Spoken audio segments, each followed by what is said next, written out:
नमस्कार, हमारे social media network news धारा पर आपका बहुत बहुत स्वागत है। मैं हूं आपके साथ प्रियंका मिश्रा और आज बात करेंगे उत्तर प्रदेश की। जी हां, उत्तर प्रदेश में जिस तरह से समाजवादी पार्टी और भारतीय जनता पार्टी को लेकर लोकसभा से शुरू हुई तकरार आखिरकार मिल्कीपुर तक आते आते कहीं न कहीं कई रूप बदलते हुए दिखाई दिए। लेकिन इसी बीच बसपा को लेकर लोकसभा से लेकर अभी तक और जब से बसपा सत्ता से बेदखल हुई है तब से लेकर अभी तक जो जंग है वो तरह तरह के रूप बदलती नजर आ रही है। उसी बीच में मायावती ने अपने भतीजे आकाश आनंद को एस्टैब्लिश करने के लिए पार्टी में कई तरह के तरीके अपनाए। लोकसभा के दौरान जिस तरह से पार्टी का कोऑर्डिनेटर बनाया गया, पार्टी का उत्तराधिकारी बताया गया और तमाम तरह की जिम्मेदारी दी गई। लेकिन इस जिम्मेदारी के बीच में मायावती का संडे को जो पोस्ट ट्विटर पर निकलकर सामने आया है, एक्स पर निकलकर सामने आया है, वो एक बार फिर से नए तरीके के इशारे करता हुआ नजर आ रहा है। और अब इस पोस्ट का, बसपा सुप्रीमो के पोस्ट का आने वाले समय में बसपा के राजनीतिक करियर से लेकर राजनीतिक गलियारों पर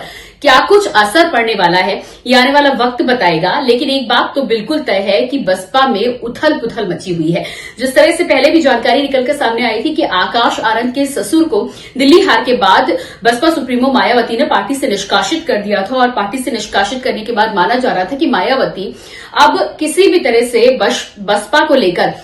जो नॉन सीरियस नेता नजर आ रहे हैं या जो परफॉर्मिंग नेता नजर नहीं आ रहे हैं उनको पार्टी से किनारे लगाना चाहती हैं और एक बार फिर से पार्टी को रिवाइव करने के लिए बसपा सुप्रीमो पूरी तरह से तैयार है। हालांकि अभी तक लेकर बीच के कई सालों में ये कहा जा रहा था कि बसपा सुप्त अवस्था में पड़ी हुई है और राजनीतिक गलियारों में जिस तरह की हलचल से लेकर जिस तरह की चहलकदमी होनी चाहिए वो बसपा में नजर नहीं आती। लेकिन लगता है कि कई इलेक्शन और इलेक्शन पे इलेक्शन हारने के बाद बसपा सुप्रीमो ने अब अपनी स्ट्रैटेजी बदलने की सोची है और ऐसे में आकाश को भी पोस्ट के जरिए एक तरह से फटकार लगाने की यहां पर बात निकलकर सामने आ रही है और साफ तौर पर मायावती ने इस बात का इशारा दे दिया है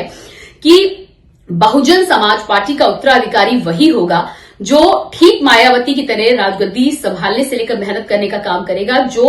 यानी कि जो रास्ता मायावती काशीराम के समय से तय कर आई है, अगर उन्हें उसी राह पर चलता हुआ कोई नजर आया तो वो पार्टी के उत्तराधिकारी को बदलने से भी गुरेज नहीं करेंगे। अब ये मात्र एक धमकी है या मायावती की कोई नई स्ट्रैटेजी है या आकाश आनंद को एस्टैब्लिश करना चाह रही हैं या पार्टी के अंदर कोई नई तरह की उथल पुथल मची है, ये तो आने वाला वक्त बताएगा। पर इशारे कई और इशारा करते हुए नजर आ रहे हैं। इस पोस्ट को लेकर राजनीतिक गलियारों में अब चर्चा भी शुरू हो रही है, अटकलें भी लगाए जा रहे हैं, एंटीसिपेशन भी सामने आ रहे हैं और आखिर क्या करना चाहती हैं बसपा सुप्रीमो, इसको लेकर कई सवाल भी खड़े हो गए हैं। तो सबसे बड़ा सवाल यह है कि जब पार्टी कोऑर्डिनेटर की जिम्मेदारी आकाश आनंद को लोकसभा इलेक्शन के दौरान सौंपी गई, बीच में जिम्मेदारी वापस ली गई और उसके बाद एक बार फिर से जिम्मेदारी सौंपकर ये कहा गया कि गलती जरूर हो गई है, लेकिन अब आगे आकाश आनंद यानी कि उनके भतीजे जो है वो जिम्मेदारी संभालने के लिए पूरी तरह से तैयार है। माना जा रहा था कि आकाश आनंद के लिए बसपा की राजगद्दी बिल्कुल सेफ है और जिस तरह से तीखे तेवरों के साथ वो भाषण देते हुए नजर आ रहे थे, प्रतिक्रिया देते हुए नजर आ रहे थे,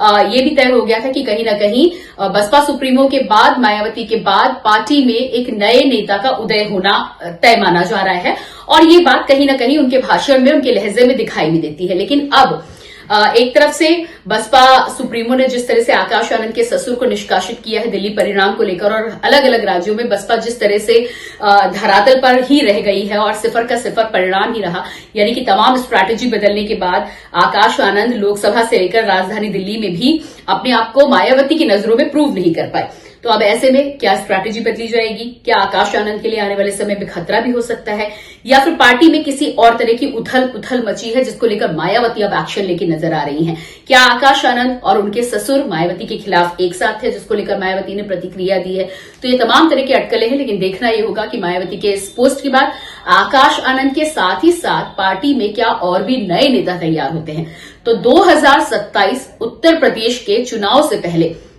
बहुजन समाज पार्टी जिस तरह से एक बार फिर से रिवाइव होने की कोशिश कर रही है, खड़ा होने की कोशिश कर रही है, ऐसे में ये देखना बेहद दिलचस्प होगा कि आखिर आने वाले समय में बसपा में और क्या क्या होता है और क्या वाकई में एक बार फिर से जमीन से उठकर बहुजन समाज पार्टी, बसपा सुप्रीमो मायावती बसपा को एक बार फिर से खड़ा करने में कामयाब होती हैं और क्या आकाश आनंद मायावती की कसौटी पर खड़े उतरते हैं या नहीं? इस पर आपकी क्या राय है? आप क्या सोचते हैं? बहुजन समाजवादी पार्टी के लिए कौन सा नेता बेहतर है और क्या मायावती का यह डिसीजन सही है? इस पर आप क्या कहना चाहते हैं? अपनी प्रतिक्रिया में जरूर दें। धन्यवाद।